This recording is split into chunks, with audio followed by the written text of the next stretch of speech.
He is the great Z. Season 6, Super Bowl 60 is in the book. The season is in the books as well, my man. How you living, pal? Better than you, dude. How are you doing? I'm concerned about you. You should be. I am. We're getting there. We're getting there. I'm guessing the 5 to 7 leaving Sunday morning home at 6:40 all-day youth basketball didn't help matters any, but I'm hoping to turn a corner. Got some get a little bit of decent news this afternoon, so hopefully we can nip this thing in the bud and move it along, my friend. But yeah, I hope so, dude. I miss you. Yeah, it's been tough. Been tough. So yeah, you enjoy that game? Sure. No, it was boring. It was bad, wasn't it? It was not great football. It was unfortunate that I felt like it was a game that was not necessarily befitting of what this playoffs had been. You know, like you think about how great the Seahawks-Rams game was, and it just like that was the Super Bowl. We said it at the time, and we were spot on. I said that was the Super Bowl. It was the Super Bowl. You know, the Seahawks, and I said going into it, I really thought this was going to be a blowout. I thought Seahawks I can't believe that I didn't stick to it because I was with you the whole way. I know. And then 70% of the thing, and then 70% of the money was going on Seattle, and then the fact that the line never moved because you and I said this feels like 8.5. I thought it was a touchdown at least. Why is this 4.5? Yeah, and then it moved down to 3.5. Yeah, none of it makes sense. It didn't make any sense at all. I think people were just, like Kyle Brandt. I watch Good Morning Football with Luca, most mornings, and and he was like, I was on the Seahawks all year, and then I just got transfixed. I was like, well, Vrabel's not going to let him get blown out. Well, unfortunately, the players have to play, and we had talked about, they'd given up 15 sacks in the 3 games prior, and Seattle's a great pass rushing team, and May was shook. They don't have explosive weapons on offense, really. They don't. No. And so it was good. I mean, if Darnold played as well as he had been playing, they hang 40 on him.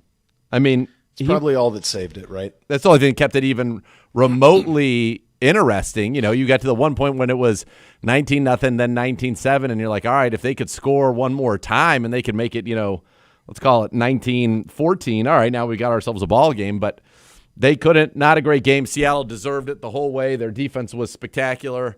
It goes to show kind of just how good Stafford and the Rams offense was. They're the only team that really lit them up. Kyle, I thought, was phenomenal in the pregame. It was so good, so insightful, so natural, and so just kind of real. You don't kind of get that kind of realness. And he's like, yeah, I'm going to pick the Seahawks. They stumped me twice in a row. Right. They're good. I know they're good. They're going to be just fine in this game. And it felt like the New England plan wasn't necessarily the best plan. May not have been 100%, but he was shook and rattled. Darnold, you could tell, was even a little, the pressure got to him a little bit, but they did enough, and Seattle, won it handily. It was didn't ever really feel like a game, to be honest. No, and I kept wondering, the New England obviously has finite issues in terms of lack of explosives, but there were some times in the middle of the year where they really showcased Travion Henderson, and he became a real weapon for them. And they just went away from him in the postseason, and I'm not sure what that was. And they just don't have enough to make you have to defend the whole field, and so it led to what it kind of led to. And then I felt like Mike, it's 12-0 at the end of the third, and I'm sure what he's thinking is, man, I get one drive, and I'm right there. Yep. They're not as bad as we are. They're not running away from us. I get one drive, and then they added a couple of more, and then they started throwing, and it ends up being the most hollow 295 yards in the history of the Super Bowl. But it was, it was just complete and utter domination out of Seattle's defense, and there was really not much of anything that was there. And then, quite honestly, the reality is that Drake May was bad. He was really bad. It was a very poor quarterback performance on a big stage for a kid who's in year 2 and way ahead of schedule. But at the same time, he missed a lot. Yeah, and part of it, I think he was heated up. Part of it, he didn't know what he was seeing. He was so sped up, and they absolutely stumped him. They dominated him. Will Campbell, much ballyhooed pick, had one of the worst single performances of a left tackle ever. I thought it was kind of weak he didn't talk to the media afterwards. But, Yeah. He's a young guy. He'll hopefully, he'll learn from that. But that was, you want to talk about just a brutal performance. That was absolutely brutal. And you wonder if you're them, do they go back and do they say, hey, man, I kind of wish we had Tet McMillan? Like maybe that gives us an opportunity that,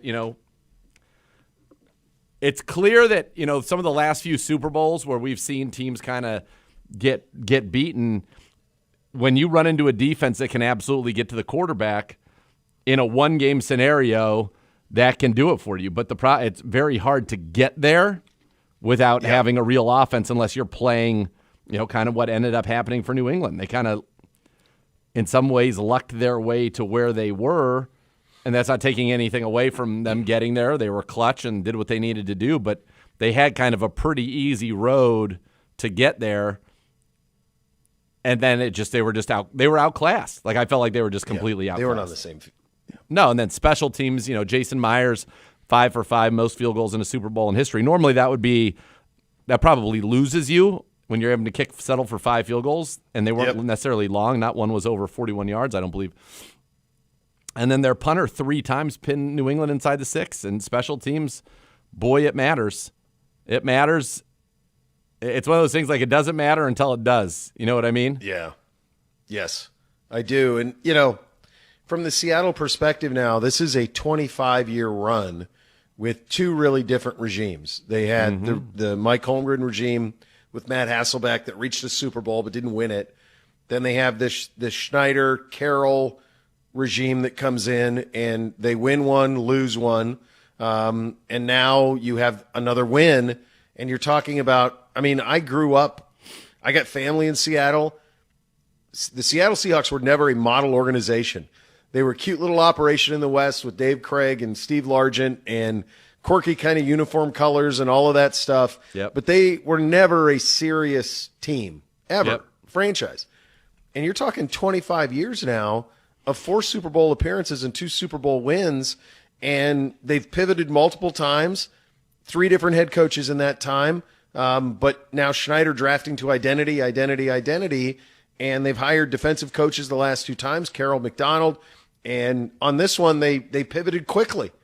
They hit a lottery ticket kind of with Geno Smith, and when that kind of ran its course, they pivoted and they were ready with Darnold, and away you go. And you have to say that they are certainly one of the model organizations now in the sport. Like they have this incredible identity, this incredible this home field from what their defense is now, LOB, all of that stuff. Like there is an identity.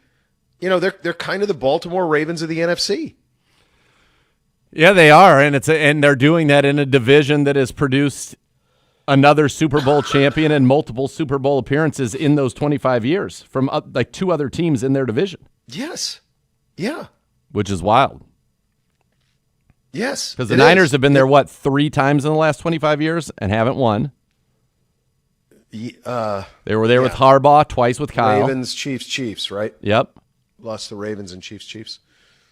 Yeah. So they've been there 3 times. The Rams have been there once and lost, and then been there once and won. So that's 5. Yeah. So you're saying that if you go back 25 years, Seattle won one. The St. Louis Rams won one and played for another one. Yeah. If you go back 25. So that's 7. That's 7 in their division, not including them. Plus, you said they're 4. So 11 of the last 25 years, the NFC's been represented by the NFC West. Well, and there might even be an Arizona with the Kurt Warner one, right? There's a Kurt Warner, and isn't there? When they lost to Seattle or to Pittsburgh. Right. That's what I mean. Yeah. Yeah. Everybody in that division's been to the Super Bowl in the last 25 years. And that's really getting after it. Yeah. Is there a lesson? I like what you said there when you said, if you get there, you can win it this way. You can win it with an elite defense, and you can win it with kind of a passive approach offensively if you run it well. We've seen teams do this, but it's hard to get there that way. Yeah. And I think when you look back on this season, what I will think about from a Seattle perspective is that this Seattle team beat the Rams twice when the MVP played damn near perfect. Flawlessly. Yep. And they won twice that way. And they beat the Niners In this twice in stretch. 3 weeks. Yeah. Right. But I mean, like, Stafford was at his peak. Yeah. And he played perfect. He didn't turn it over, and they beat him twice. Yeah. It's really a remarkable thing. I mean, their only losses all season were they lost week 1 to the Niners by 3 or by 4. They lost week 5 to the Bucks in like a fluky game where Darnold threw a pick off of his own guy's helmet late in the game, and they lose 38-35, so they lose by 3. And then they lose to the Rams 21-19 in LA week 11. Those are their only losses. They lost by 4, 3, and 2 all year. That's it. Every other game they won. And if you look at kind of in their last, call it 1, 2, 3, 4, 5, 6 games, their last 6 games, they beat the Rams 38-7. They beat in Carolina, a Carolina Panthers team that is a playoff team, 27-10. They beat the Niners, who were playing at that time. That game was in San Francisco. That was when we were in Cincinnati. They played the Niners at home, where the Niners, if they won that game, clinched the 1 seed. And they beat them 13-3. Then the first round of the playoffs, or the first round that they're in the division round, they beat the Niners 41-6. Then they beat the Rams 31-27, and then they beat the Patriots 29-13. Yeah, it's an all-time incredible season. And the defense deserves to be remembered with the Legion of Boom type defenses and 85 Bears and 2,000 Ravens and all of it. The only people who could get them were the Rams. They moved it on them, but didn't win. Didn't win those games. The game was bad though. It really was. It was probably similar to, reminds you a little bit of Patriots Rams. That Super Bowl that those two played reminded me a lot of Denver Carolina when Cam Newton was there. It was like Denver Carolina. Yeah, it was they like just couldn't. No, it was similar. Honestly, remember Kansas City Tampa when Tampa just their defense overwhelmed them. It was kind of like last year. Philly's defense overwhelmed Kansas City. You get some of those games where the defense is just overwhelmed. Yeah, I would say it's like that one. It's like when Seattle beat Peyton Manning 43-8. Peyton Manning. Yeah. Yeah.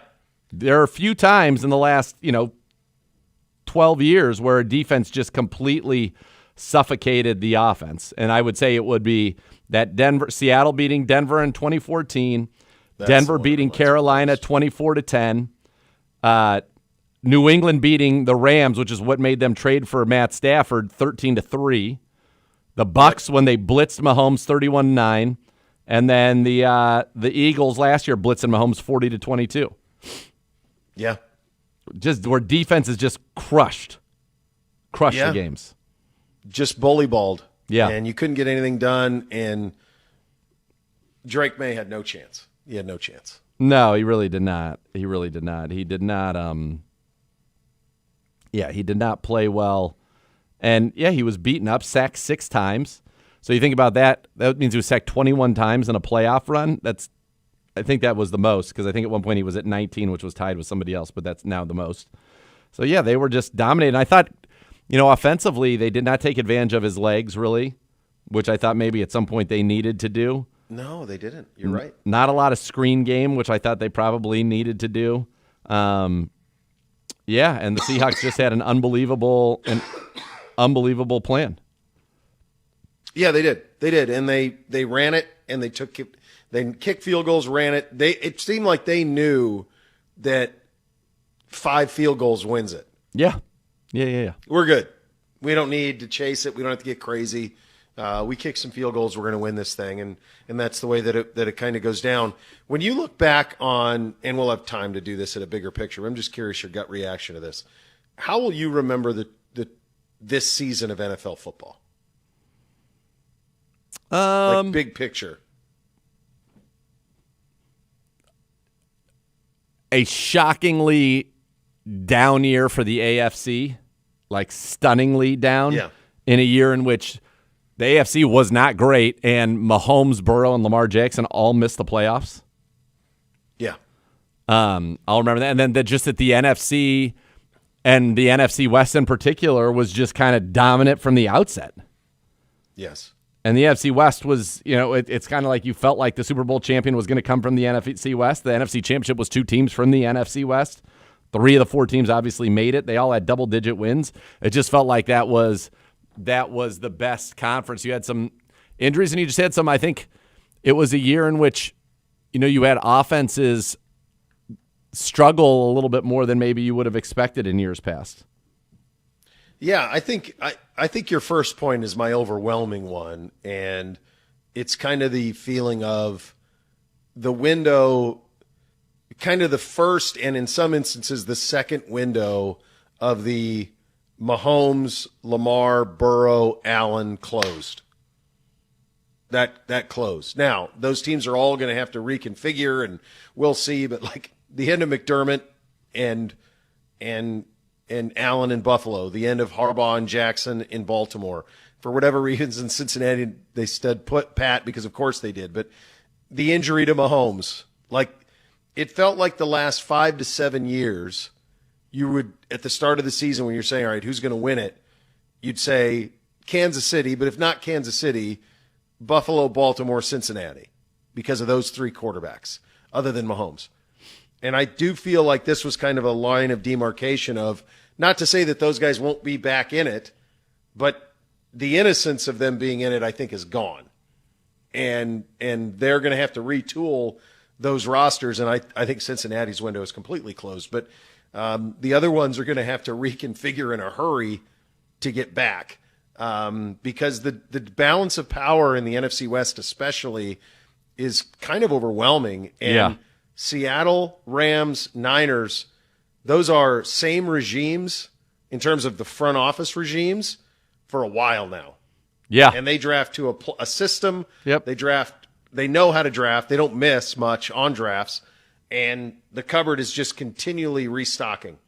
Yeah, they are very well run, and they do a tremendous job, you're right, of doing that, of restocking, reloading, and adapting to the changes around them. I mean, most franchises, speaking of the Niners, would have been crippled when they make the mega trade for Trey Lance, and it is a complete bust. And because of Brock Purdy, it didn't even cost them anything. By the way, Brock Purdy got a shout-out from Sam Darnold talking about how much Brock Purdy helped him with his development as a quarterback, which was really cool. Pretty incredible. Yeah. So it's these organizations, it's incredible. Geno Smith was the guy. They pivot off of him, and a tough 2 years for Geno Smith. The team he leaves goes on and wins the Super Bowl the very next year, and the team he joins has the number 1 pick in the draft. Yeah. So you have to think that's probably the end of, him as a big starting quarterback, I would think, in the National Football League. Yeah, I think it's going to be a really fascinating next couple of weeks to see, what quarterbacks start being spun. I mean, is it Malik Willis? Where's Tua? What happens with Kyler? Like, that's stuff that we'll get a better handle on when we get to the Combine in a couple of weeks. But I'm very fascinated to see kind of where all of that goes. I'm also very fascinated to see if what Seattle did here will cause some teams to reconsider how they build. Because you go back to that Burrow, Allen, Mahomes, it felt like if you were in the AFC, like we are, that if you did not have somebody who could go toe-to-toe with one of those guys, what's the point? Yep. And maybe there's another way.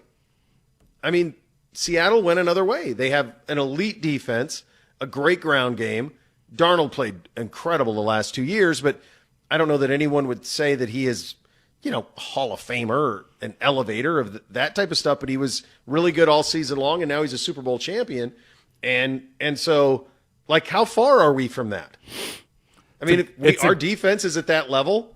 It's a great question, and our offense is, has a ways to go to elevate just to be, at that level. Because Sam Darnold, the fact of the matter is, he's one of 5 quarterbacks to win 30 games over a 2-year period in the history of the league. No doubt. And you can, whatever at this point, and I know it wasn't like he came out, and I would have liked for him to have lit up the Super Bowl. He did not. But you've got to be, he played at a high level. It's cost that decision, which, by the way, as more and more stuff comes out about Minnesota, how like the quarterback situation was really all Kevin O'Connell's call, but then he got Kwesi ousted is wild. That's a very wild scenario there. But, yeah, if you're, again, their offense was better. They have they had the best receiver in the NFL this year.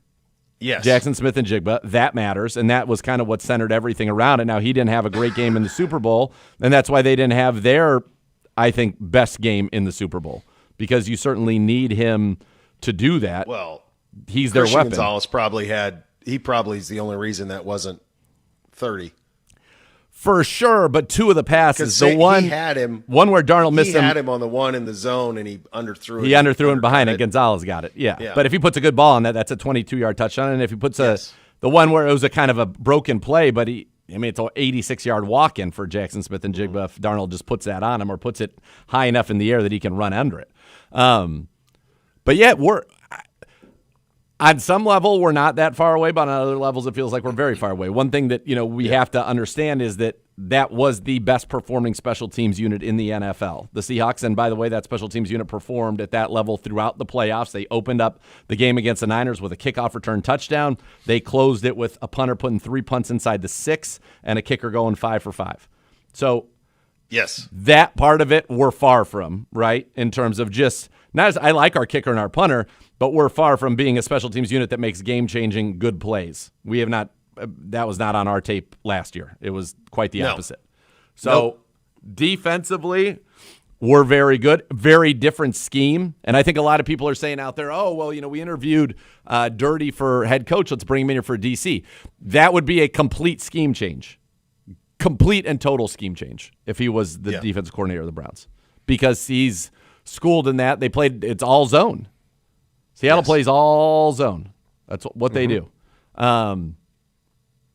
And they play it very well, and then they got the guys that can get after it. Now, that was the early portion of our time with Joe Woods under Kevin Stefanski. That's what we played, was zone. We were a zone team. A lot of cover 3, cover 4.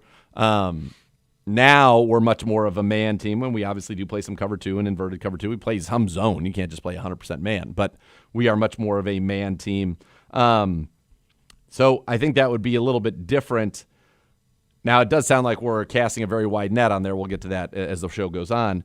But we need to be – we are still far from them offensively, and that is why is the whole – the whole makeup. Now, they also have a good offensive line that was completely homegrown.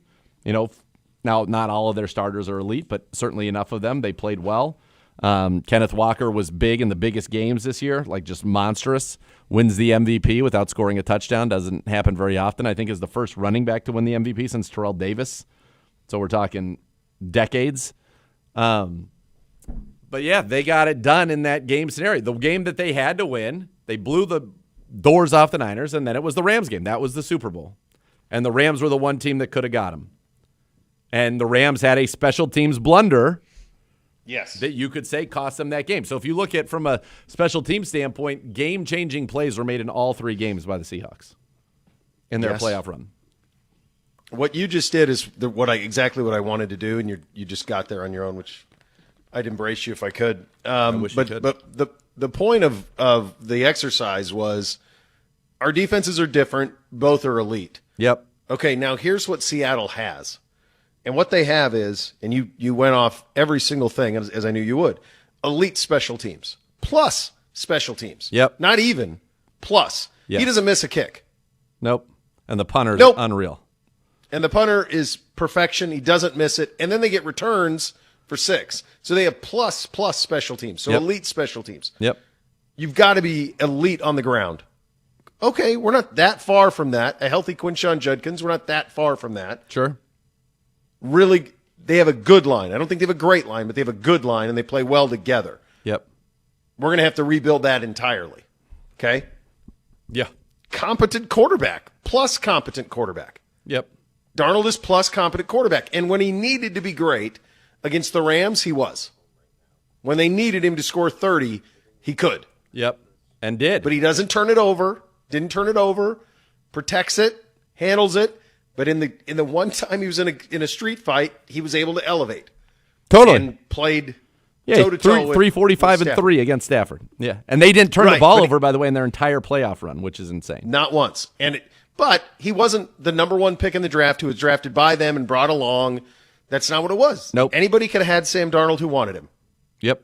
And now the pedigree was there. He was the fourth pick in the draft or I think whatever, third, second. Yep. So, excuse me. But so he had the pedigree for it. And then the last one, and this is one that we can fix right now, elite weapon. Yep. They have one elite weapon. Yep. And I don't know if Carnell Tate or whomever can be Jackson Smith and Jigba. I don't know. But that's the other thing. Those are the 5 things that we just went over there.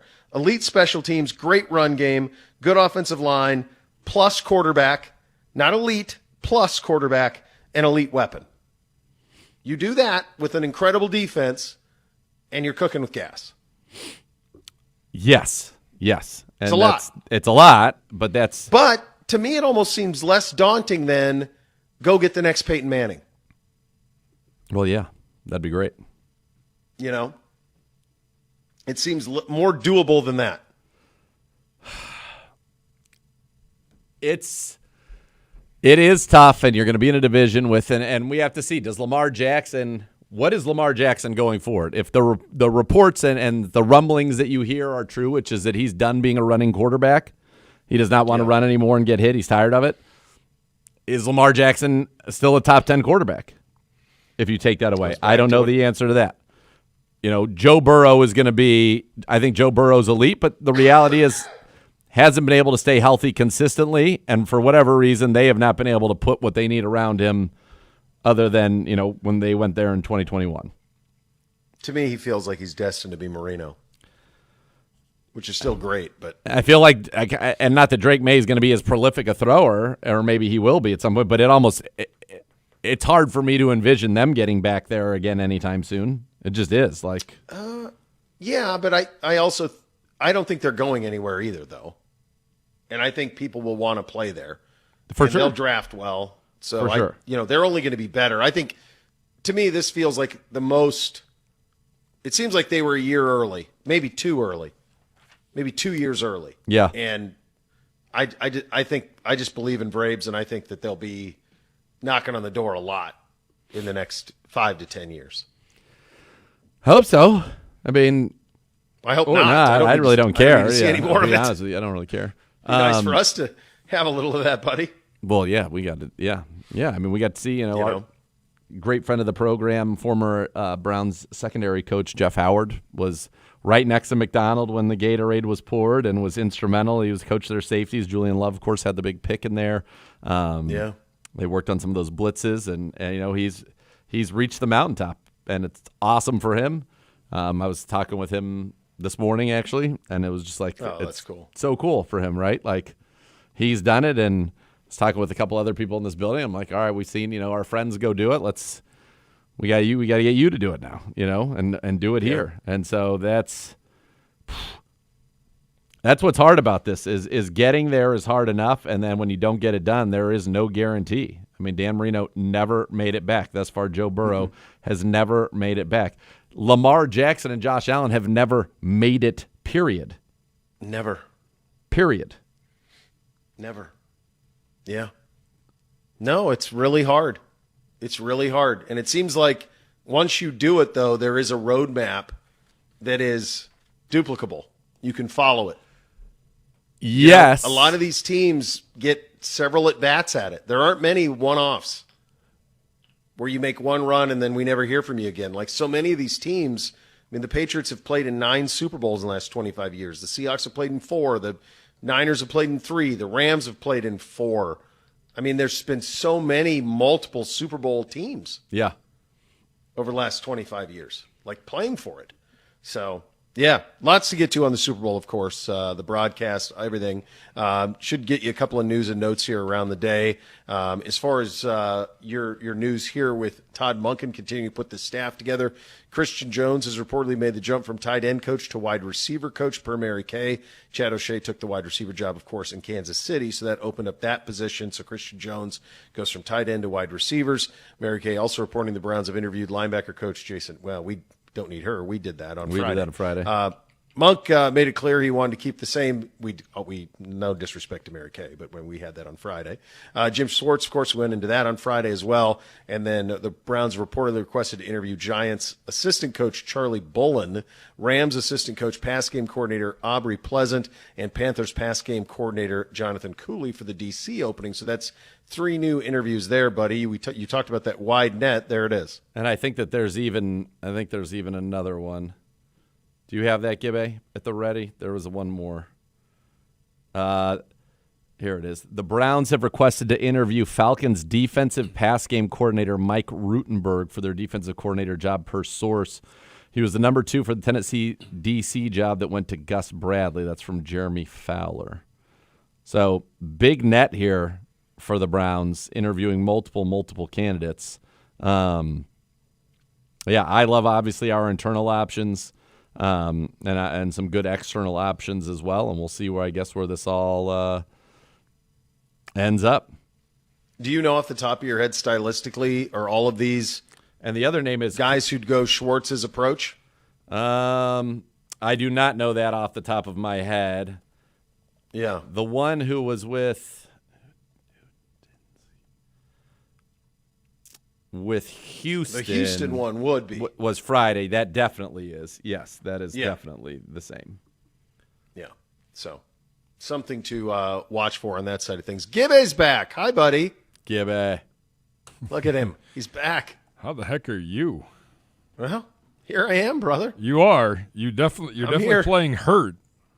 Fact. That's it's a pleasure to have you. I'd like you to be healthy when you leave in 96 hours to go elsewhere. I don't know how realistic that is currently.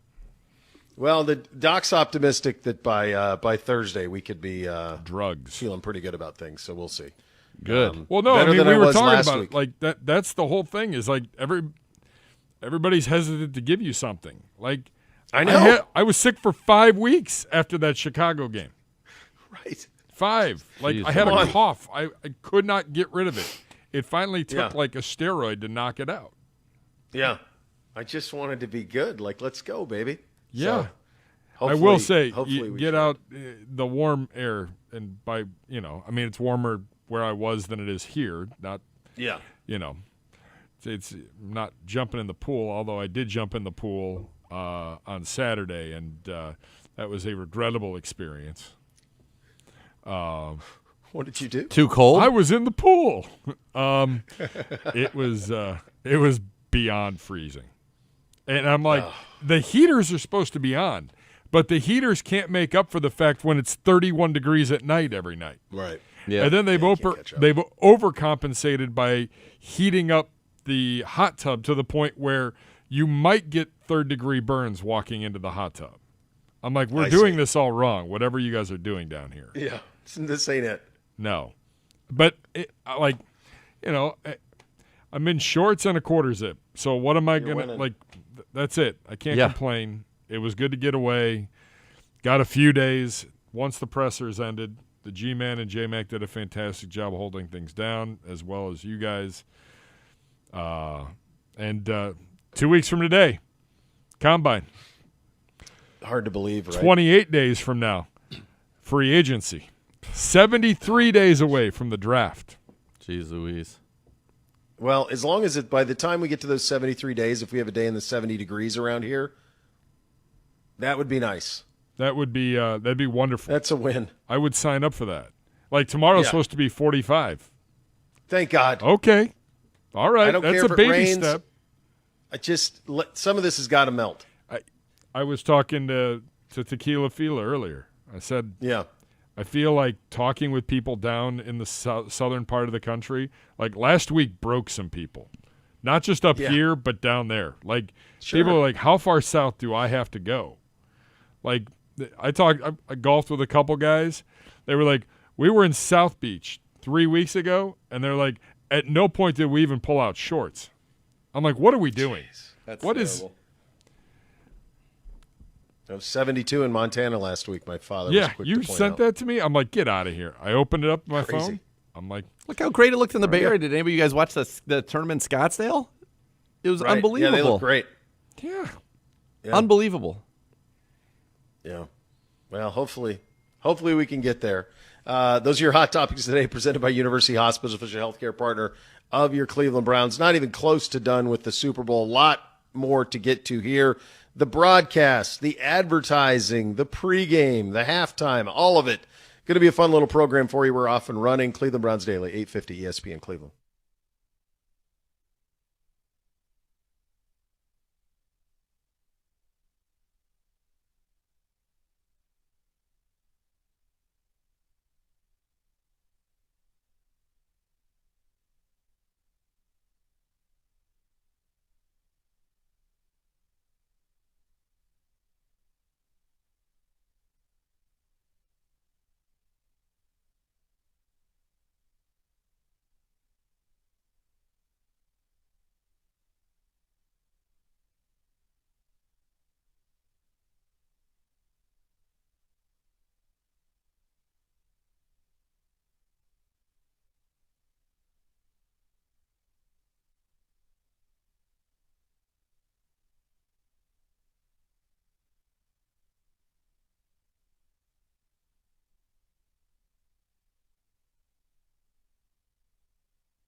Ohio for a free. Yep. And Elk's proud partner of your Cleveland Browns. Before we get to the broadcast and the pre-halftime and everything around it, let's listen to some of the sound bites. One of my favorite things that we do here on the program. Let's start with Seattle Sports 7:10 a.m.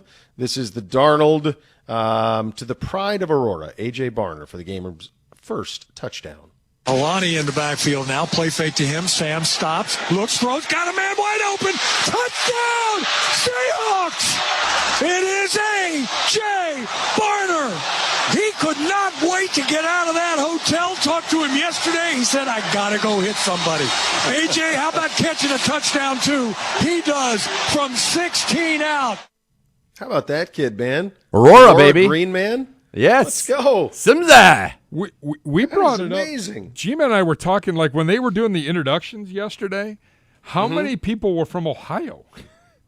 Yeah, I'm there like, were. especially as Seattle had like 5 guys from Ohio, like Northeast Ohio. Yeah. We were Yeah, like, it was what? cool to see even like when they would show him up on like the graphic, it would like Mike Vrabel Akron or whatever, like that was very cool to see. I think I was unaware that AJ was from For Aurora. the Super Bowl, instead of saying college, every guy should say what high school they played at. Yeah, that would I be think cool. they should make everyone do every high school. It's just That would be cool too. yeah, like that's where you came from. Yeah, absolutely. Here's the other side of it. This is 98.5, the Sports Hub in Boston. This is our buddy Bob Sochi, Scott Zolak, Drake May to Matt Collins. Snap to May, stands in, throws a long ball left, looking for Collins. He makes the grab under the shoulder, into his red gloves. Touchdown, Patriots. 2 plays, quick straight capability to the guy with height.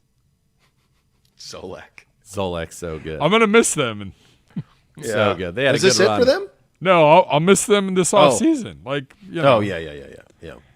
All right, back to Seattle. This is 7:10 a.m. Seattle's defensive touchdown to close out the game. 1st and 10 at the Seattle 44. Here comes the blitz. May, hit as he tries to throw. Ball comes out. Going the other way with it. Turning upfield. It's Chenowusu.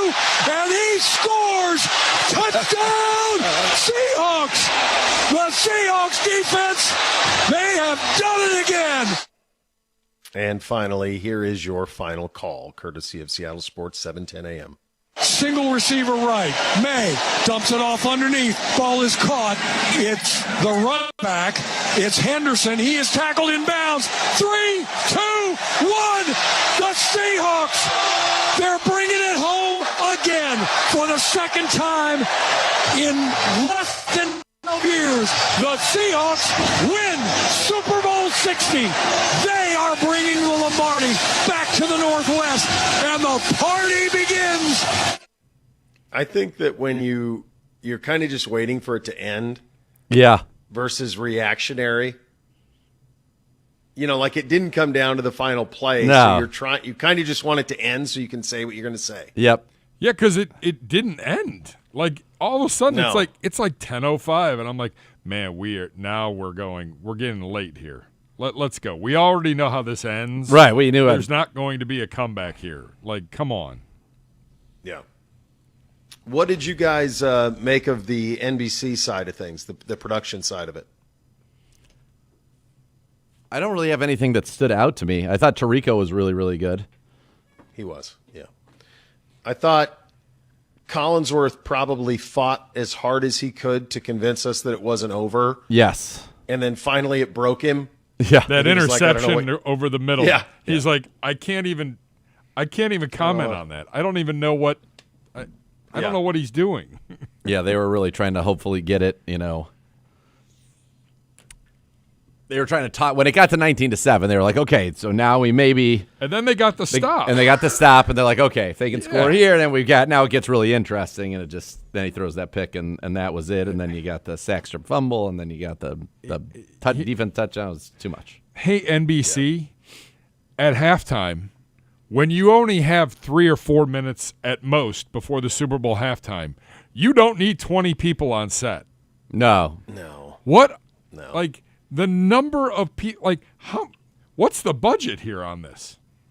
I also think it's weird when they bring, like, especially for once you're in game, when they bring, like, Fred Warner was on at halftime, and he was awesome. He was good. Like, he's awesome. But, like, you have your people Yep. who've been there all year. Yeah, what are they doing? The funny thing was, though, I thought Kyle and Warner were much better than their people.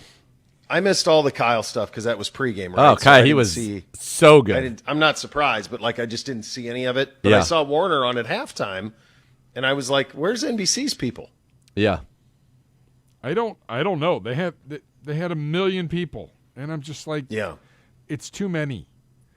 Yeah, they did. I didn't understand it. There was just way too much going on. Like stick to your bread and butter. It was weird at the beginning. Number one, I loved Green Day. Green Day. Yeah, they did great. They were great. It was awesome. But Hey, how did that pay, by the way? Because there were bets on what song was first, and it was actually I Hope You Had the Time of the Life is what they played the first lyric of that and the first chord of that, and then they went into something else. So I'm wondering how they decided what paid on that. Yeah, I don't know. So according to this, that wasn't even one of the choices. It wasn't one of the choices. No. But that's what they started with. Yeah. And then they went to Boulevard of Broken Dreams, and then American Idiot was the closer. Yeah, what was the first song they played, though? The first song. Yeah, I Hope You Have the Time of Your Life, because they're using the instrumental. No, they didn't play it. They played the first note. That was the violinists that were playing that. And he said, I Hope You Have the Time of Your Life, but they didn't play the song, and then they played another song, and then they went to Boulevard of Broken Dreams. They did have their time of their life. You know why? Because They had the three first songs. legend that was introduced during that music interlude was none other than Steve Young. Yeah, because they're like, get the riffraff out of the way before we bring in the Stop heavy hitters it. like Peyton Stop Manning. it. Tom Don't Brady. you hate- They don't went, hate greatness. They went Peyton Manning, Tom Brady, Joe Montana in a row. Joe Montana last. How about, no, Jerry That's Rice right. was last. I'm talking quarterbacks. Yeah. Jalen Hurts also in there, which we were not Early. He sure was in what- the Steve Young portion. Stop it. He You was. hate. Don't you hate? It's true. He was in the Steve Young portion. He was. So I don't know how they paid that out because there was a bet on that. So I don't felt know. like it was weird because they had this great intro that they put together, and then they went right into the PA announcer announcing these Hall of Famers, and then into Green Day. And then like 18 minutes later, Tirico finally gets to welcome everybody. And you could tell Tirico was like, the surprise is already out. Like, Yeah. what am I going to say that's going to top what just happened here? And it was just a weird beginning to the broadcast. So they're saying that Holiday was the first Holiday. song officially, and that was plus 750. Yeah, but it really, I mean, they did play the start of I Hope You Had the Time of Your Life, and he did say it. Time of Your So Life. I think kinda- that would have to be the first one, but that wasn't even Me too. listed. I would argue that. If, Yeah. But it wasn't an option, I guess. So there you go. So you had that. Anthem was under. It was over. Over what we over. had. It was over what our over-under was. What was your over-under, Bo? 96.5 seconds. The real over-under was 120.5, but somehow young Gabriel Oh, no, did G-Man- slipped it up, and I had an easy over right there, so I knew You're that one dead was in to the me. bag. And he went a minute 54. Could that have cost? Could that have cost Give? I would have no, because I also got the total at the end. Oh, okay. We at least the best case scenario for Gibbs, we went 2-2 on the 4 separates. Okay. Yeah. So Anthem went under, and then I thought the Super Bowl halftime was amazing. That was great. I thought it was great. It's funny, like NBC knew almost all of the songs. Really? Yeah, He's the He knew them most all. streamed artist male artist in the world. Yeah. And I thought the vibe was cool. Vibe was very It didn't cool. really bug me. It felt like something that if I were in the Caribbean, I would love to have it on in the background and Yep. put you in a good space. I could not believe the choreography, truly. He took what seemed like 15,000 paces Yep. and just kept zigzagging around and up and down and falling into things and off of things, and away you go. I thought it was incredible how those things, and you've been to those, when they put the effort, it's all for the television, obviously. When you're there, they don't really care much about you, and especially these newer ones are even smaller, where Yep. it's really just about the TV. But I thought his ability to get through all of that was pretty remarkable. So it worked for me. It didn't. Yeah, it was awesome. I You had a thought it was real wedding that happened, some good celebrity cameos that they didn't even highlight that they were there. Yeah. And then Ricky Martin and Gaga were great. Yeah, I thought it was definitely it was a vibe. Now Bad Bunny, I don't know. I couldn't say that I know the songs, but I don't know the lyrics, and obviously I don't speak Spanish. I took French in high school. But yeah, it was just a good vibe. And he, I think he'll be back in the WWE soon. I think he's gonna be wrestling at WrestleMania again. If you ever want to see professional wrestling, and this is a match that people, I don't know how many people are even aware of that happened. I'm sure people who consumed it certainly are. But Bad Bunny wrestled Damian Priest in San Juan for a WWE pay-per-view. And his entrance in that and the atmosphere for that is one of the most awesome entrances and then environments of any wrestling match ever. That's so cool. I didn't know anything of this about him. I seen him on SNL a couple of times. Yeah. I don't know any of the songs. My kid, like I said, NBC's, and he does some Spanish. He has Spanish stuff that he takes, and he knows, like, he knew it and he was vibing to it for sure. But I went down a kind of a rabbit hole on him and watched some of the SNL stuff that he's done that I've missed, and he just kills it on Saturday Night Live. And then I forgot he was in Narcos Mexico. He was. Yeah. Yeah, he was in that too. Man. Yeah. Yeah. How bad of a beating did the G-Man take in the fantasy? G-Man, come on over. Oh, God, G-Man. Look at him. Bad. Oh, God. Bo, you won by like 100 points.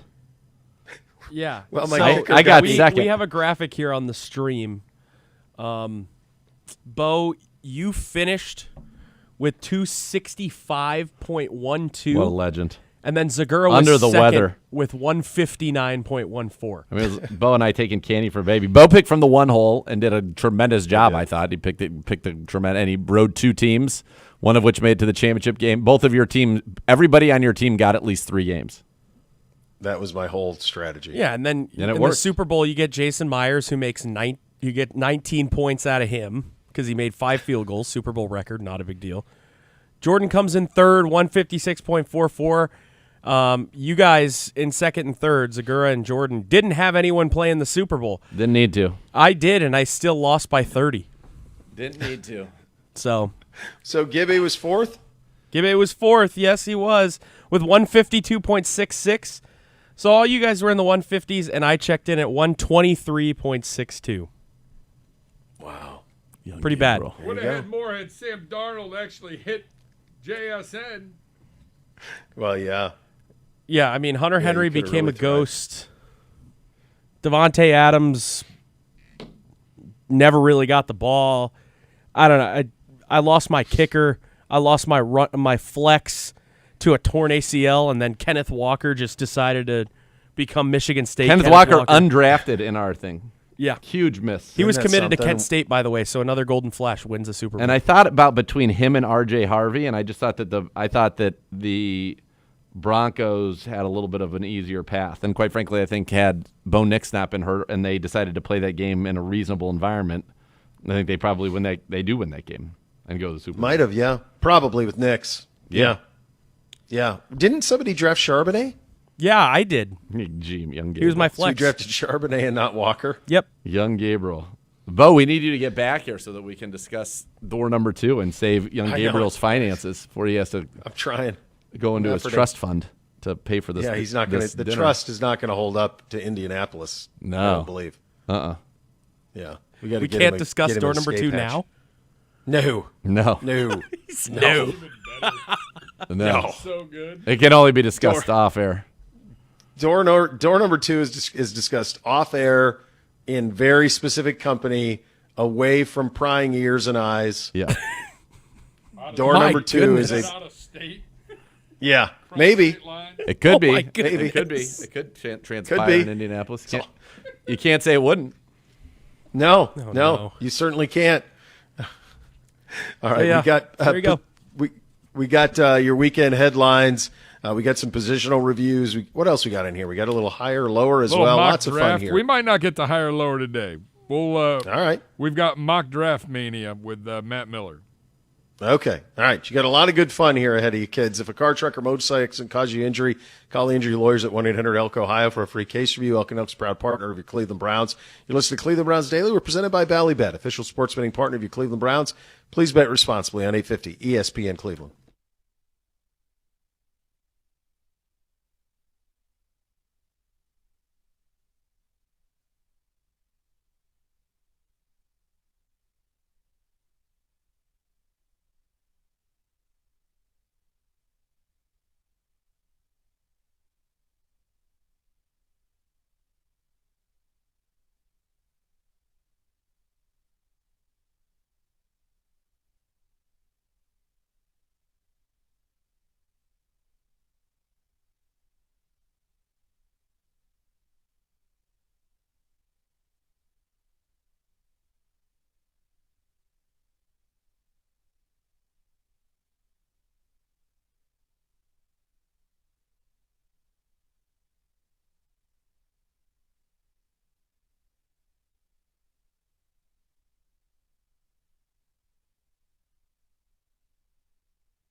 Presented by Ballybet. Yep. Partner your Cleveland Browns. Please bet responsibly on 850 ESPN Cleveland. Time for your weekend headlines. And for that, we welcome back the Gibbe and the G-Man. G-Man, are you doing this? Attaboy. Young Gabriel. Get that kid on a horse. Listen, he's got a lot of work to do right now. This is like when you go to the restaurant and you over order, and they're like, "Yeah, you're gonna have to do dishes if you want to." Oh my goodness. That's where young Gabriel's at right now. got a lot of work. Well, A lot of labor. I'm gonna start in pop culture, Let's and do we're it. gonna start with the Super Bowl commercials, and we'll start with this. Our very own Gerard Oh my Cherry God. made it into the Super Bowl All right, commercials last night. So What- I am in the kitchen. I feel like I just put Luca down. I'm walking back, and I'm like not quite in the TV room, but obviously I can hear the TV. And I'm like, holy bleep. Did he just say Gerard? Did Matthew McConaughey just say Gerard Cherry? I'm like, he just said Gerard Cherry. Grab the remote, wind it back. Sure enough, Gerard Cherry, Duran Cherry. I'm like, holy moly. So then I'm texting Gerard. He's like, yeah, I've known about it for months. How'd he never say anything to us? We put that guy on remotes in the middle of nowhere. we have the commercial if you want to hear it. Yeah, let's hear it. Gerard was nonchalant. Nonchalant. When a quarterback runs, they call it a scramble. You on a morning scramble, Bradley? Don't you have somewhere else to be? Think about it. Field goal post designed after a fork. That can't be true. Football's not selling food. We cannot keep this up. Players' names. C.J. Ham, Malik Ham, You're cherry picking. Gerard Cherry, Duran Cherry. Oh, did you tell him about pancake blocks? Several times. Gerard Amazing. Cherry. I mean, Matthew McConaughey Matthew McConaughey. in the Super Bowl with a Gerard Cherry. I mean, I couldn't believe it. I texted him immediately. Oh, same, dude. And then this is my favorite text. So I told you like last week I did the thing with the top dog, and so one of the group chats. Because I basically did two group chats. I did a radio group chat because I work with Gerard Radio, but then I did one on the News 5 one as well. And I screamed. I was like, I couldn't believe. Like, I was like, did he just say Gerard? He just said Gerard Cherry. Like, it blew my mind. It'd be as if he just said like Jason Gibbs. Like, I'd be like, are you kidding me? Like, what? Matthew McConaughey? So we're talking, and then I love this one from the top dog. Gerard, I am in the Cayman Islands hosting a Super Bowl party, and I caught it. Awesome. What a flex from the top Wow. dog. The Cayman Islands. Wow. Congrats on all In your the Caymans. successes. He goes, he's the Lifetime Achievement Award, and then he heads right to the Caymans. Hosting a Super Bowl party in the Caymans. I bet you Unbelievable. are. What are we doing What a wrong? time. A lot, apparently. I told you, the Florida house is in play, and maybe for at least a week. Maybe we do a week. Sold. Sold. Say when. Say when. I'm in. I'm in. In. Yeah. Hard. In. All right, so the question to you guys, best commercial or worst commercial from last night, and is there such a thing as the worst Yeah, commercial? there is. Take it away. I'll start with that. Go ahead.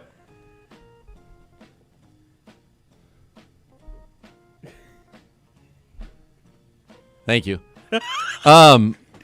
Camera, for those listening on radio. Speaking of, did anybody watch the Ring camera ad last night?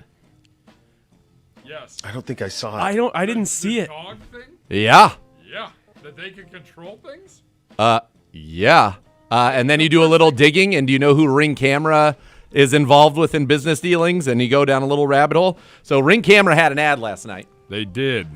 and their ad was, hey, people lose their dogs all the time. Well, guess what? In the Ring Camera app now, you can put a picture of your dog and file, we got a missing dog in the Ring Camera. And guess what? All the Ring cameras in your neighborhood are going to now be looking and scouring the neighborhood using facial recognition technology for your dog. And they've, quote, returned a dog they can every take day over your since Ring they've done camera. this. This is just happening? They commercial not only is it just ended. happening, they I told looked the at- world in a commercial that this is happening. So when you think about the other uses that are maybe not for dogs, Oh, my God. I don't know how you can have a Ring camera anymore. I turned mine off. Did I turned it off. Did I hear that correctly? Did I see that correctly? Well, and you know some of the things that are going like that basically means that if they're somehow doing business with people that we don't want them to doing business with, whoever that may be, whether it be a foreign country, a government, or whatever, like that they're basically told you on national television that they can create a spy network without your knowledge. A spy network. Wow. With facial recognition technology. I missed that ad. Yeah. If you Google it, it is. No, I don't think I want to. It's not that. I don't know where that ad didn't get stopped. Like, listen, let's not put this out there. People don't need to know this. Well, I don't think. I'll be honest with you. Shouldn't be done anyway. But yeah. No, it should not. That's crazy. Like, they're saying that you don't even have to opt in to your Ring camera being part of this dog finding network. It's just automatic? Which in dog finding is fine, but they just put the picture in and then it said all the Ring cameras are going to go look in the neighborhood. That's what they said in the ad. So that's one thing if it's looking for a dog, but like, where does it? How are we sure that they're not? That they're only looking for a dog? Wow, it's a little dicey jumping off point there. Yeah, I thought that was crazy. So that to me, and I'm not a conspiracy guy, but that to me just seems like, wait a second. If you can do that with a dog, what else can you do that with? Right. Yeah, that's a little troubling. I thought by and large they were great. I thought AI stole the show, though. And the low-hanging fruit on the Duncan one was just for our age group. I mean, you had George Costanza, Joey, Rachel, Tom Brady, Affleck as Will Hunting. Urkel, I think, was in it. Like, that one that was just such easy for us, and I thought it was fun. That was a fun one. The Jurassic Park one was fun. My wife was freaked out. I was having to explain to her how AI works, like how they could reverse age them.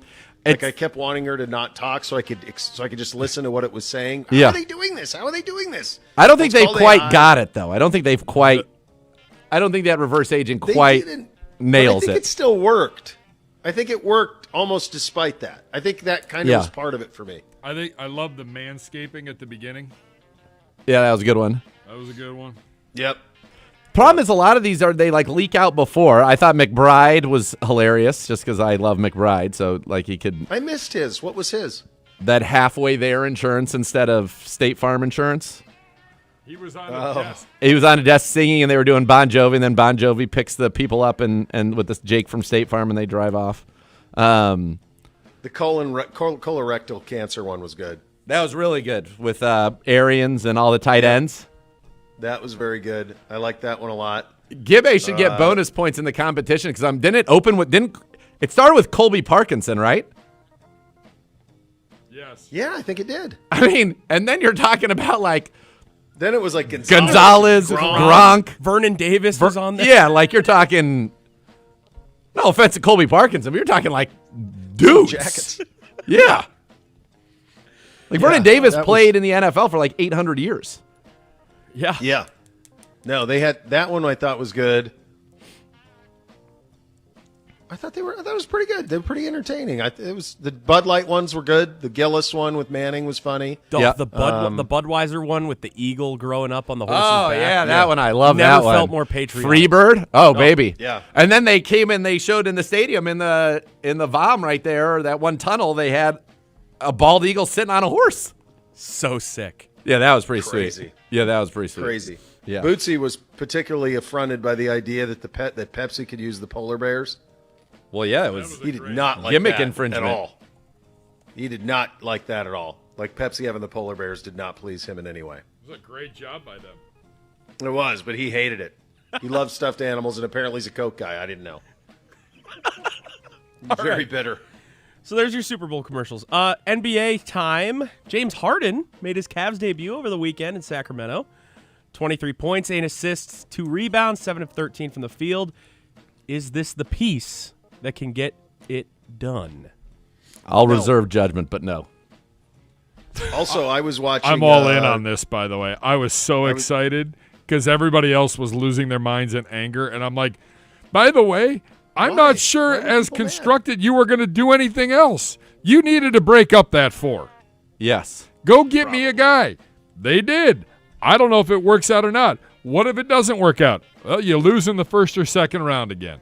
I don't know what, This is my theory on it, Gibbe. I think that there is a connection, or there was a connection to Garland specifically, because he was the first of those, and they hit on him, and when he's healthy, he was so much fun to watch. And Bootsy was in tears at the trade because he loves Garland.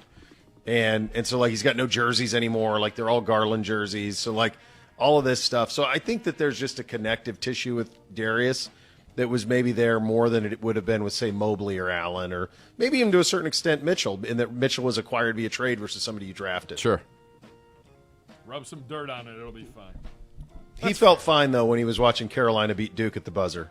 That made it okay. Man, shots fired. Hell with that. He had jersey on. He was ready, dude. Hell. I heard there's a lot of whining from the Duke side of things. There was, one foul called on Carolina in the entire game? Look, I get it. The officiating sucked. It was awful. I get it. Win the damn game. You're way better than they are. It shouldn't have been an issue, and you couldn't overcome it. Shire. Also, bad job out of Carolina rushing the court. Like, you're a blue blood. Stop it. Oh, no, I totally would have It's a rivalry. No, you got to have some security. Get some Stop security it. up. Nah, Stop it. I was fine. You deserved that, dude. Be better. Okay. All right, hold on. We have one more pop culture thing that I'm going to circle back to, young Gabriel. Go ahead. Go for it. He wants the camera. Thank you. Game of Thrones, A Night of the Seven Kingdoms, is the best show that I've watched in quite some time. And this last episode in particular, I thought was one of the better episodes of TV I've seen. The last 2 minutes of it were pure perfection. And it has me so excited for the next episode of this show that I don't even know what I'm going to do. Like, if you had said to me in the moment that show ended, at the moment when the Game of Thrones theme hit in episode 4 of A Night of the Seven Kingdoms, if you said to me, all right, you can either miss the first hour of the Super Bowl and watch that next episode Sunday right at the kickoff, I would have said, give me episode 5 right now.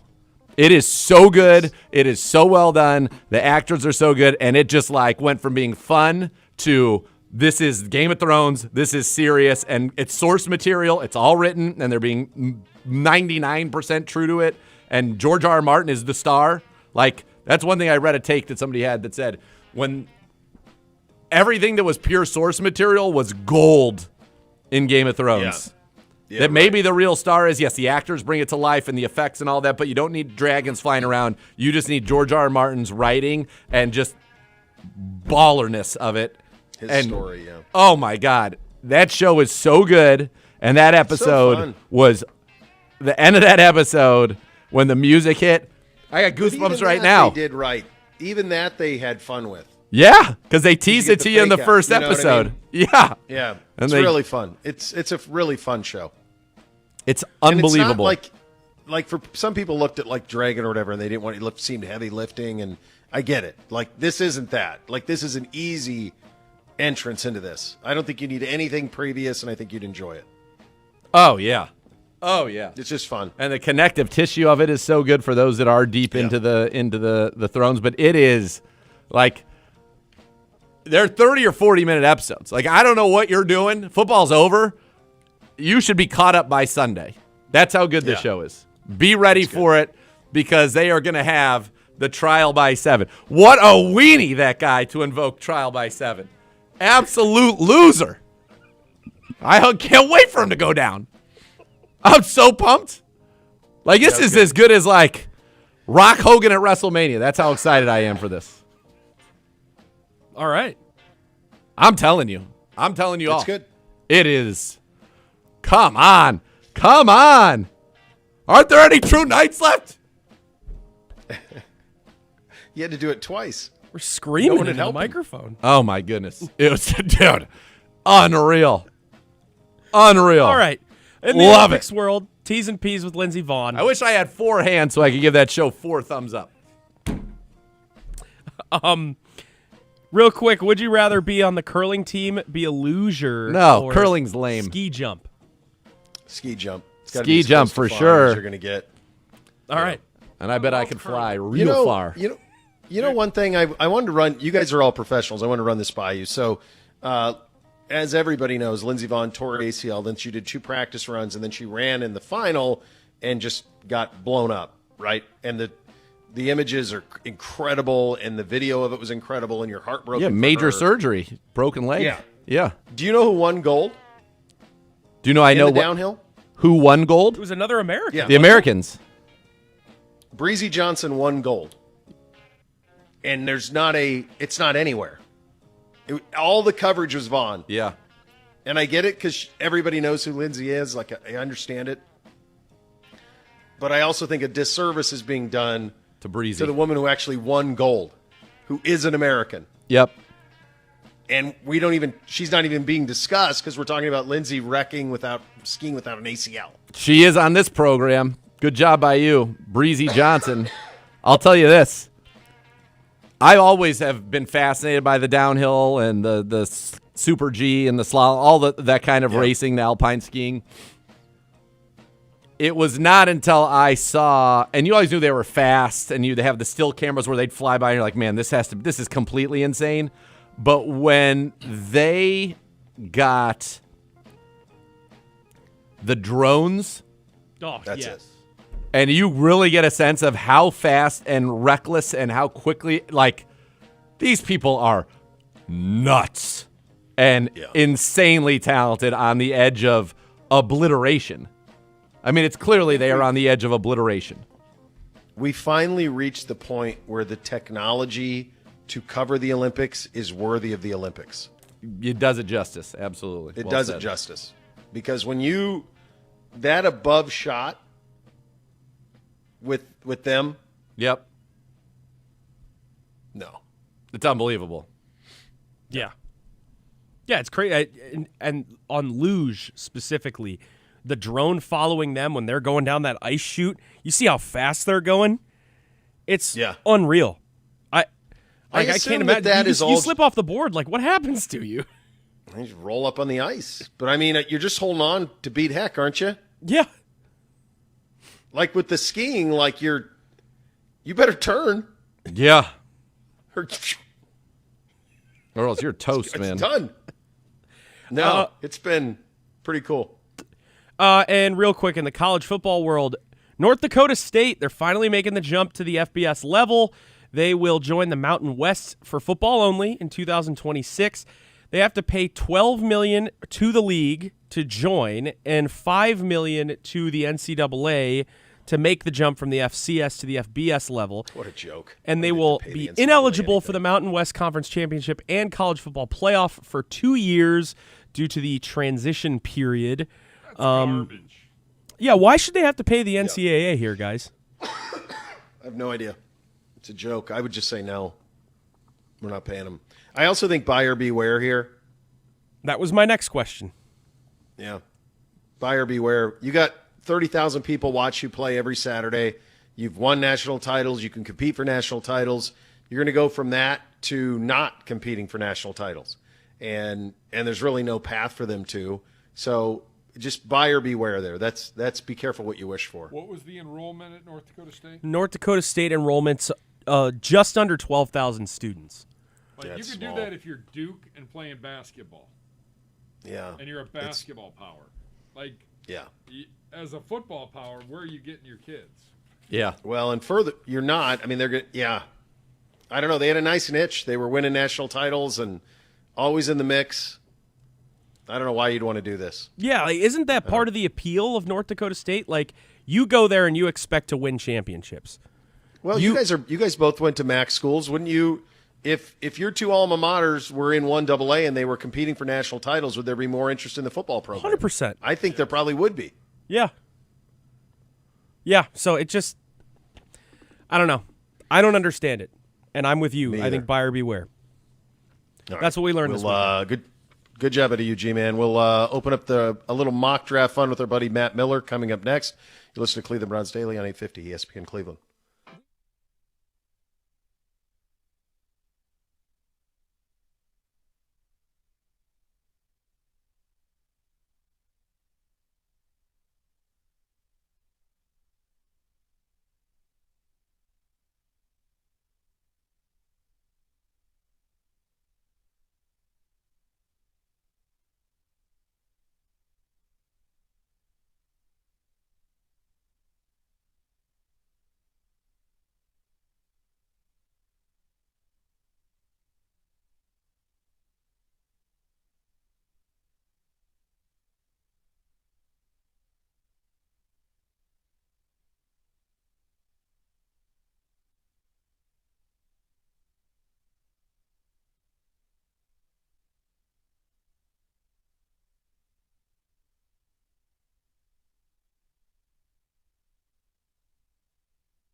They get 50 back in bonus bets. You place your first wager of 10 or more. Ballybet, official sports betting partner of your Cleveland Browns. ESPN NFL draft analyst Matt Miller releasing his first mock draft. It is a 2-rounder. Mendoza 1 to the Raiders. Has us going tackles and receiver, starting with tackle at number 6. Spencer Fano, offensive tackle out of Utah, going at number 6 overall. Miller writes, the rebuild is ongoing in Cleveland as the Browns have holes throughout the roster with no clear-cut answer at quarterback or left tackle. That leads to yet another best player available approach. Fano has experience both left and right tackle as a 3-year starter who allowed only 3 sacks in the past 24 years.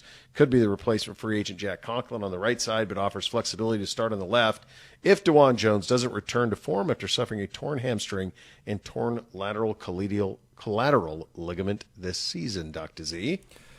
Yeah, I mean, I think we need a tackle even if DeJuan Jones does heal. Like, we need 2 tackles. So I don't think there's any question we're drafting a tackle, whether it's 6 or 24 or if we move around, whatever that is. I don't think there's any question that we're coming. You got to come out of here with 1 or 2, I think, offensive linemen probably in your first 3 picks, really, and a receiver to go with it. I mean, I just think that feels like the most obvious use of your resources. And one of those guys, a tackle and a guy on interior, it really doesn't matter to me. So, yeah, we'll see. But again, I want that weapon. Now, what he says about Denzel Boston later on makes me very happy. But he's a good player. I want that guy that truly can be a 1, that truly is somebody that opponents have to game plan for and that can, put us into a better looking position, as an offense and as a dangerous offense, because that's what we need. We need to be able to complement that defense. So as Z alluded to there, at 24, Matt has us taking Denzel Boston, the wide receiver out of Washington. He writes, this could be the spot where the Browns consider a quarterback such as Ty Simpson or Trinidad Chambliss. I don't think that's the case. Holy smokes. Boston, a massive wide receiver prospect, 6'4", 210, excellent ability to win at the catch point. Be comforted by the fact that Boston's size and great play speed, plus his 20 touchdowns past 2 seasons, helps him on the outside of the formation. He projects as a true wide receiver number 1. I know that Ohio State, when they played Washington this year, was very concerned about Denzel Boston, size, frame, all of it. If you're curious, was Carnell Tate available at number 6? According to his mock, no, he was not. He went 5 overall. So in terms of where those others kind of went in this draft, Carnell goes 5 overall to the Giants. The next safety off the board, the next receiver off the board doesn't come off until what are we looking at? 14, Jordan Tyson. Unfortunately to the Ravens. Yeah, and then Mekhi Lemon, 16 to the Jets. Lemon. So that would be a calculated decision there. I'm of the opinion, and now maybe they think Spencer Fano is that good. I think it's obviously if they think like that one of the tackles is that good. I just want to make sure we get a receiver that's in our top tier of receivers. To me, that is the most important thing. I think that is critical to me. So you can move around. If this is really the way that it went, heck, you could go and say, Miami at 11, Dallas at 12. Do you want to come back up? Does Dallas want to come up here, at number 6? And try to get a Caleb Downs, right. Does somebody want to come up and go for one of those guys? And if the answer to that is yes, or does somebody want to come up and get Jeremiah Love? And if the answer to those questions are yes, I think you have an opportunity to move, pick up what could be a very valuable second rounder this year or second rounder next year, as we're going to need to continue to be adding, people and young quality players and starters to this team. I would be happy moving back a little bit and grabbing one of those receivers plus picking up somebody else. Like, one of the things we forget is, Quinshon Judkins was free because we moved from 2 to 5. Like, that netted us not only the first round of this year, but also Quinshon Judkins was we got free. So I like that. And, as you look at where we picked at 24 here, there's a lot of teams. Caleb Lomu, who's the other tackle from Utah, is still on the board. Blake Miller from Clemson's on the board. Monroe Freeling from Georgia's on the board. And they go, 27, 28, 29. Somewhere Proctor's got to be somewhere. And he went 35. So there's it does feel like there are tackles that slot into that level there. So, again, I think it's just going to be how our tiers are and then how we're able to move around if we want to move around. But I really think this is one, if you don't think somebody at 6 is like the home run that you're looking for, get out of there and get another pick. And it feels like in the early 10 to 14 range, you're still going to be able to get one of these guys. Okay, but how about this? You can't find a trade partner. Okay. Like, we've talked about who the top 3 or 4 big player type, big body wide receivers are. Yep. Why don't you just take your guy? Well, you could. I would be with you, Gibbe. Yeah. Between getting cute and just get your highest rated receiver. Yeah. Go get the guy. Now, if there's a situation where it's Tate is your, let's just say for the sake of this mock draft, where like Tate is in his own tier, and then the next 3 are in another tier, then you can move. Or if if the tackle's your last tackle, blue chip tackle, you take him. But sure, that's I'm just saying, like, if you can't find a partner, which it could happen, maybe it doesn't happen. The one that Andrew Berry's very good at making trades. Yeah, there's a proven track record here. I do wonder if you could convince a team to come up for Jeremiah Love or Caleb Downs. Although Caleb Downs, that would be very early for a safety, just historically. Yeah, but those would be interesting to me. Or if there's a run on tackles. Yeah. I don't want to miss my guy either, so I would rather do a smaller move where you do the math and you say, okay, like we're going to be good here, blah, blah, blah. Stay in the top 10. Yeah. You look at it. I just think you got to have – I don't want to make any sort of – I don't want to not get the we need a weapon on the outside. We need a number 1 receiver. Right. If Julio Jones is there, in your estimation, you stay at 6 and take Julio Jones. Like, that's not even a question. Or you even move up and make sure you do get him. Yeah. Yeah. What do you make at 39? He has a taken linebacker, Jake Golday out of Cincinnati. To me, this has to be an entirely offensive draft. Yeah. I think that's way too early. Like, to me, if we're picking at that spot and I'm looking who's after us or around us, then it becomes, okay, Antonio Williams or Amar Cooper are on the board right there. Like, that feels interesting to me. We need another tight end. Do they, Eli Stowers, because I think we're going to need another tight end. Is there a slot corner that you love there? But I'm focused on offense. Now, what's interesting is you don't really see another offensive lineman go for a while. Now, they say that this Emmanuel Pregnon, who goes 55, would be a plug-and-play starter at either guard spot. Like, to me, that is a valuable pick for us. A plug-and-play starter feels like a very, very valuable selection for the Cleveland Browns here in the second round. Yeah, it sure does. So we pick at what are we, 39? 39. Okay. So it's pretty interesting because right ahead of us, Caden Proctor goes 35. Yep. He's an elite athlete out of Alabama. They actually threw it to him a little bit this year. He's a massive athlete. The Mesidor, we don't need an edge, but, I mean, he's good. Pons would be a stud corner in the slot. Dylan Thieneman, the safety from Oregon. Again, these are defensive guys. Let me just peep down. I like Omar Cooper Jr., the wide receiver out of Indiana. He just catches the ball when you throw it to him. Yep. So that's another one that I like a lot. I liked him a lot this year at Indiana.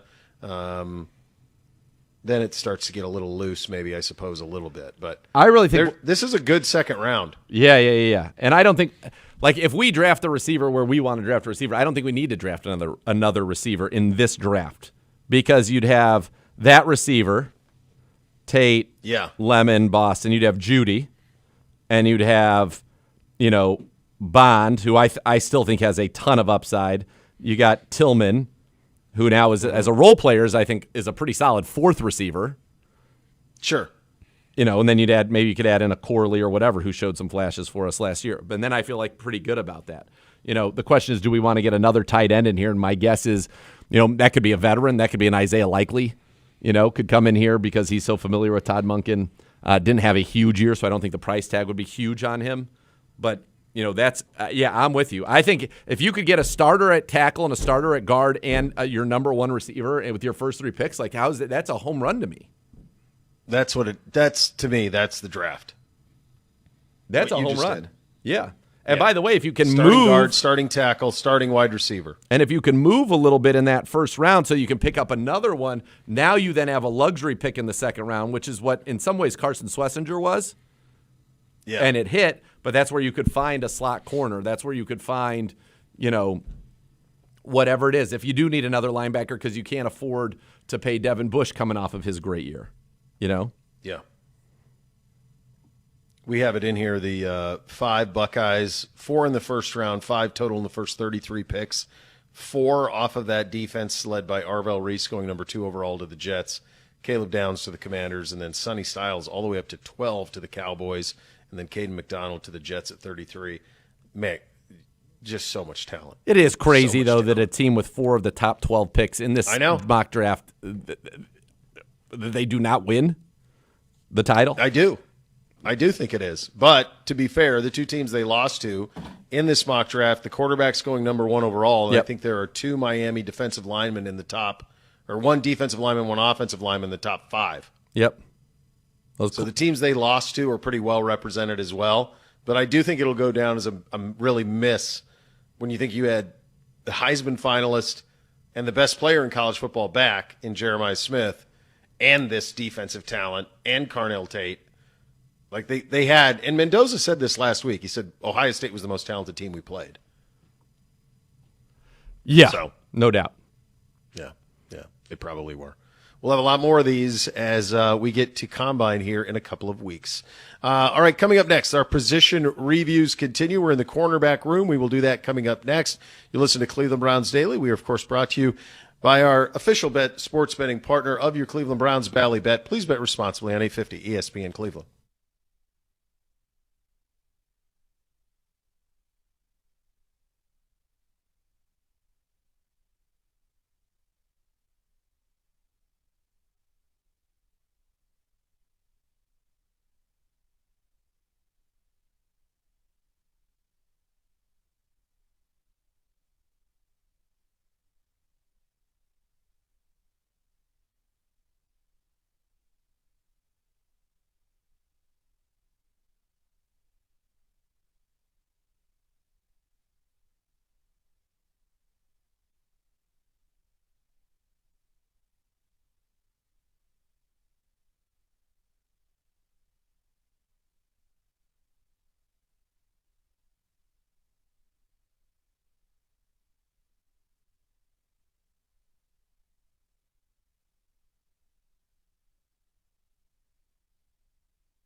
Shop a Fanatic experience right next to Huntington Bank Field. Jerseys, hats, hoodies, collectibles, exclusive merch you will not find anywhere else.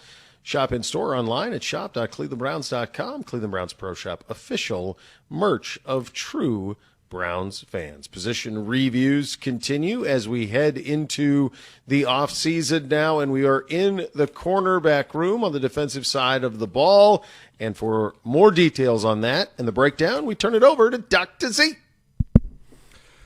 All right, this is a good room. This is when you kind of go through the defensive rooms. You're going to say, okay, this is a very, very good room. But it is a room that needs some depth to it.